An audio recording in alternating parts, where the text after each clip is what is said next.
ഇന്ന് ഞങ്ങൾ ലാലേട്ടൻ്റെ തുടരും ഫിലിം കാണാൻ പോകട്ടെ. ഭയങ്കര എക്സൈറ്റഡ് ആണ്. പക്ഷേ നമ്മുടെ കാർ പണി മുടക്കി ആദ്യമേ തന്നെ.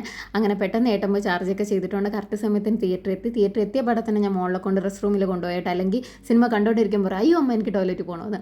അങ്ങനെ ഞങ്ങൾ പോപ്കോണൊക്കെ മേടിച്ചു, സിനിമ കണ്ടു. എൻ്റെ സിനിമയുടെ അഭിപ്രായം ഞാൻ വീട്ടിൽ ചെന്നിട്ട് വിശദമായി പറയാം. സിനിമ ഒരു രക്ഷയില്ല, അടിപൊളി സിനിമ കേട്ടോ. എനിക്ക് പേഴ്സണലി ഞാൻ ഒരു കട്ട ലാലേട്ടൻ ഫാനാണ്. അപ്പോൾ ഇങ്ങനൊരു ലാലേട്ടനെ തിരിച്ച് തന്ന തരുൺമൂർത്തി സാറിന് എത്ര നന്ദി പറഞ്ഞാലും പറ്റൂല. പിന്നെ ലാലേട്ടൻ്റെ അഭിനയം പിന്നെ ഒന്നും പറയണ്ട. ഈ സോഷ്യൽ മീഡിയയിൽ ഒരുപാട് പേര് വന്നിട്ട് ലാലേട്ടൻ്റെ അഭിനയത്തിനെ കുറിച്ച് ട്രോളെന്നൊക്കെ ഉണ്ടായിരുന്നല്ലോ. അതിനൊക്കെ ഉള്ളൊരു മറുപടി ആയിട്ടാണ് ഈ ഒരു ഫിലിം. കാരണം പണി അറിയാവുന്നവരുടെ കയ്യിൽ ലാലേട്ടനെ കിട്ടിയാൽ എങ്ങനെ നമുക്ക് അതിൻ്റെ റിസൾട്ട് കിട്ടുമെന്നുള്ളൊരാണ് കേട്ടോ ഈ ഒരു സിനിമ.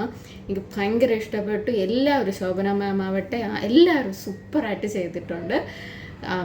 അടിപൊളി ഫിലിം എന്ന് അതേ പറയാൻ പറ്റുള്ളൂ ഈ ഒരു മൂവിയെ പറ്റി.